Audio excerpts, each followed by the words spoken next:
ഈശോ മിശിഹായ്ക്ക് സ്തുതിയായിരിക്കട്ടെ. പ്രിയ സഹോദര സഹോദരി, നിനക്ക് നല്ല ഒരു ദിവസം നേരിയ ഈശോ നിൻ്റെ ജീവിതത്തെ സമൃദ്ധമായിട്ട് അനുഗ്രഹിക്കട്ടെ. ഈശോ പഠിപ്പിച്ച ഒരു ഉപമയാണ്, ഹൃദയസ്പർശിയായ ഒരു ഉപമയാണ് ധനവാനും ലാസറും.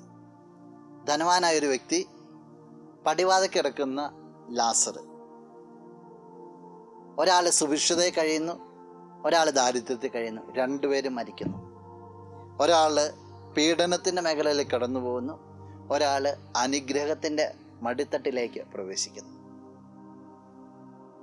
ലാസറിൻ്റെ അടുത്ത്, അബ്രാഹത്തിൻ്റെ അടുത്ത് ഈ ധനവാന് അപേക്ഷിക്കുക. അബ്രാഹം കൊടുക്കുന്ന മറുപടി ഇപ്രകാരമാണ്. വിശുദ്ധ ലൂക്ക അറിയിച്ച സുവിശേഷം 16-ാം അധ്യായം 25-ാം തിരുവചനം. അബ്രാഹം പറഞ്ഞു, മകനെ നീ ഓർമ്മിക്കുക, നിനക്ക് ജീവിതകാലത്ത് എല്ലാ സുഖസൗകര്യങ്ങളും ലഭിച്ചിരുന്നു, ലാസറിനോ കഷ്ടതകൾ.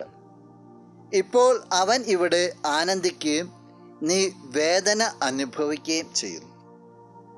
ഒരോർമ്മപ്പെടുത്തലുണ്ട്, ഈ ലോകം മാത്രമല്ല നമ്മുടെ മുമ്പിലുള്ളതെന്ന്. ഈ ലോകത്തിൻ്റെ സുഖസൗകര്യങ്ങളിൽ മാത്രമല്ല നീ ശ്രദ്ധ വയ്ക്കേണ്ടതെന്ന്. ഈ ലോകത്തിൻ്റെ സുഖസൗകര്യങ്ങളിൽ മാത്രം ശ്രദ്ധ വെച്ച ഒരു ധനവാനെ നിൻ്റെ മുമ്പിൽ നിർത്തിയിരിക്കുക. ജീവിതത്തിൽ മഹത്തായ തീരുമാനങ്ങളാണ് വേണ്ടത്. കാരണം നീ സ്വർഗത്തിൻ്റെ പ്രതീകമാണ്. സ്വർഗത്തിലേക്ക് നീ ക്ഷണിക്കപ്പെട്ടിരിക്കുന്ന വ്യക്തിയാണ്. അങ്ങനെയാണെങ്കിൽ ജീവിതത്തിൽ സ്വർഗത്തിൻ്റെ ശൈലികൾ രൂപപ്പെടുത്തേണ്ടതായിട്ടുണ്ട്.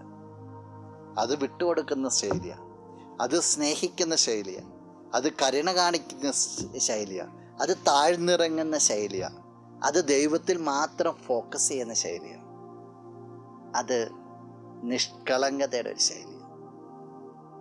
ഈ ലോകത്തിലല്ല ലക്ഷ്യം, ഈ ലോകത്തിൻ്റെ സന്തോഷങ്ങളിലല്ല ലക്ഷ്യം, മറിച്ച് സ്വർഗത്തിൽ നിത്യമായ നേട്ടമായിരിക്കണം നിൻ്റെ ലക്ഷ്യം. അത് നിനക്ക് സാധിക്കട്ടെ. നമുക്ക് പ്രാർത്ഥിക്കാം. കണ്ണുകൾ അടച്ചൊന്ന് കരങ്ങൾക്ക് ഒപ്പം. നല്ലവനായ കർത്താവേ, നിന്നെ അങ്ങ് സ്തുതിക്കുന്നു, ആരാധിക്കുന്നു, മഹത്വപ്പെടുത്തുന്നു. നിന്റെ നിറ സാന്നിധ്യത്തിന് നന്ദി പറയുകയാണ്. ഈശോയെ, ഈ ലോകത്തിലേക്ക് ശ്രദ്ധ കൊടുക്കാതെ സ്വർഗത്തിൽ ശ്രദ്ധയോന്നി ജീവിക്കുവാനായിട്ട് ഈ വ്യക്തി അനുഗ്രഹിക്കണം. ഇന്നത്തെ ദിവസത്തെ നീ അനുഗ്രഹിക്കണമേ. എല്ലാ തരത്തിലുള്ള സംരക്ഷണവും നൽകണമേ, ഇപ്പോഴും എപ്പോഴും എന്നേക്കും. ആമേൻ.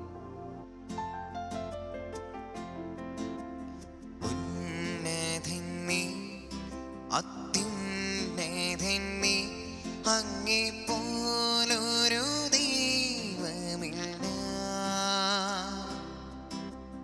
ഉന്നതൻ നീ, അത്യുന്നതൻ നീ, അങ്ങേപ്പോലൊരു ദൈവമില്ല. അത്ഭുതവാൻ, അതിശയവാൻ, നീ മാത്രമേ ദൈവം.